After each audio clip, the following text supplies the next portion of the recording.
Okay, welcome folks. We're going to talk today about this connection I'm seeing between the search market and the browser market. And it was kind of inspired by my last video about Kagi, which is a search engine. And as I was digging in, I realized Kagi has this web browser that they built, which is really cool and really interesting. So this is what they built. It's called Orion. It's built on WebKit, so it's very, very similar to Safari, very similar speed, very similar functionality. All right, they have a couple interesting things kind of worked in there, but it's super fascinating to think about this because once I started thinking about Kagi search engine and Kagi web browser called Orion, I realized okay, DuckDuckGo started as a search engine, now has a web browser. Brave started as a browser, now has a search engine. Orion, Opera, I don't know if they have a search engine. I don't think so. This is more like specifically browser. And even, to be honest, I struggle to understand Opera's positioning at this point. It looks like, I don't know, it just looks like a normal web browser. If I'm being real, there's not a ton to differentiate it. In my view, I would love to have my opinion changed, so please let me know.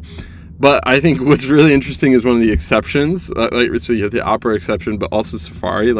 Technically, Apple doesn't have a search engine at this point, although I would argue Siri is in some ways a search engine. If you start to really mess with it, it'll search for things for you. I'm not sure exactly how they're doing that behind the scenes, but I think this is a very kind of interesting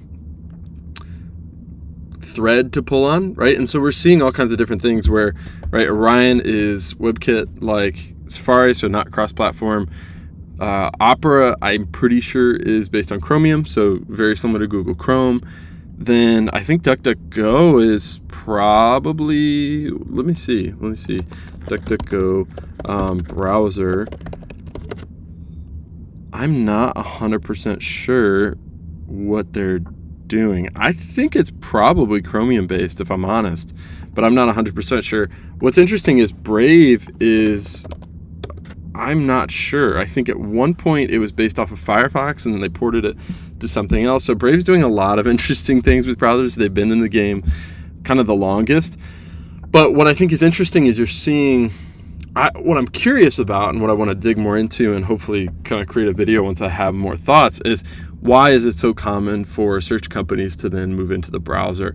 And my thesis tentatively is that Google Chrome makes it so hard to use anything other than Google that it makes sense to just build your own browser. This is a market adoption strategy. Is, okay, if we can get someone to download our browser, that way increases the chance they actually use our search engine because that's where the money is. And I think that's probably what Google figured out a long time ago with Chrome is if we can get everyone on Chrome, we get them defaulted to Google and we can soak up market share. Now, I think it's really hard to get people to try alternative browsers. Even me, who really loves messing with tech, I don't love messing with my core browser. I use Arc. I absolutely adore it.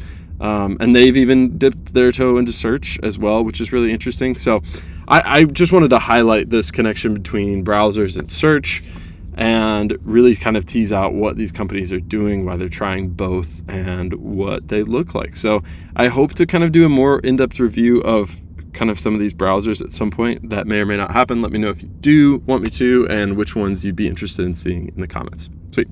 Thank you, folks, and enjoy the rest of your day.